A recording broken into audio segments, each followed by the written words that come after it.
छठ पूजा पर पढ़े ये व्रत कथा, संतान का जीवन बनेगा खुशहाल।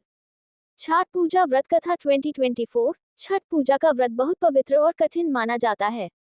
लोक मान्यता है कि इस व्रत का पालन करने वाली महिलाओं पर सूर्य देव और छठी मैया की असीम कृपा होती है।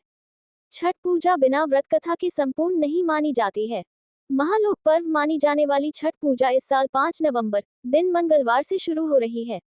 वहीं इसका समापन 8 नवंबर दिन शुक्रवार को होगा।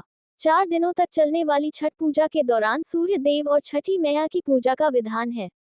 जहां एक और छठ पूजा के दौरान महिलाएं संतान की उन्नति के लिए व्रत रखती हैं, तो वहीं दूसरी ओर छठ पूजा की व्रत कथा सुनना भी लाभदायक माना जाता है। ऐसे में ज्योतिषाचार्य राधाकांत वत्स से आइए जानते हैं छठ पूजा की व्रत कथा के बारे में विस्तार से। पुराणों के अनुसार राजा प्रियंवद नामक राजा हुआ करते थे, जिनकी कोई संतान नहीं थी। तब महर्षि कश्यप ने पुत्र प्राप्ति के लिए राजा के यहाँ यज्ञ का आयोजन किया। महर्षि ने यज्ञ आहुति के लिए बनाई गई खीर को प्रियंवद की पत्नी मालिनी को खाने के लिए कहा। खीर के प्रभाव से राजा और रानी को पुत्र तो हुआ, किंतु वह मृत था।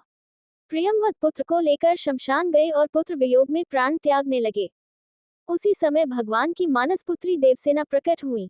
उन्होंने राजा से कहा कि सृष्टि की मूल प्रवृत्ति के छठे अंश से उत्पन्न होने के कारण मैं षष्ठी कहलाती हूँ। माता ने राजा को अपने पूजन का आदेश दिया और दूसरों को भी ये पूजन करने के लिए प्रेरित करने को कहा। राजा ने पुत्र इच्छा से देवी षष्ठी का व्रत किया और उन्हें शीघ्र ही पुत्र रत्न की प्राप्ति हुई। जिस दिन राजा ने यह व्रत किया था, उस दिन कार्तिक शुक्ल षष्ठी तिथि थी। तभी से छठी मैया के पूजे जाने की परंपरा आरंभ हुई। कर्ण ने की थी शुरुआत। महाभारत काल में कुंती पुत्र कर्ण को दानवीर माना जाता था। कर्ण सिर्फ माता कुंती के ही नहीं अपितु सूर्य देव के भी पुत्र थे। सूर्य देव की कर्ण पर विशेष कृपा थी। कर्ण नियमित रूप से प्रातःकाल उठकर सूर्य देव को अर्घ्य दिया करते थे। तभी से एक पर्व के रूप में सूर्य अर्घ्य की परंपरा का आरंभ हुआ। इसके अलावा कुंती और द्रौपदी के भी व्रत रखने का उल्लेख ग्रंथों में मिलता है। ऐसा कहा जाता है कि द्रौपदी के छठ पूजा करने के बाद ही पांडवों को उनका हारा हुआ सारा राजपाट वापस मिल गया था। श्री राम और माता सीता ने भी रखा था व्रत। रामायण में भी छठ पूजा का वर्णन मिलता है।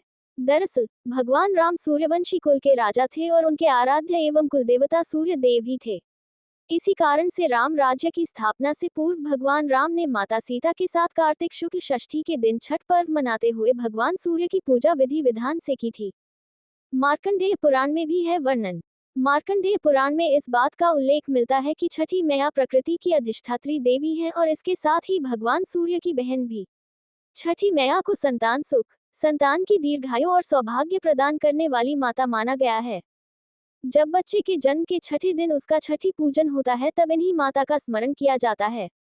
इनकी कृपा से न सिर्फ संतान को हर तरह की सुख सुविधा प्राप्त होती है, बल्कि उसके जीवन में आने वाले कष्टों का अपने आप ही निवारण हो जाता है। तो ये थी छठ पर्व की पावन कथा, जिसे सुने बिना आपकी छठ पूजा अपूर्ण है। इस आर्टिकल को शेयर और लाइक जरूर करें, साथ ही कमेंट भी करें।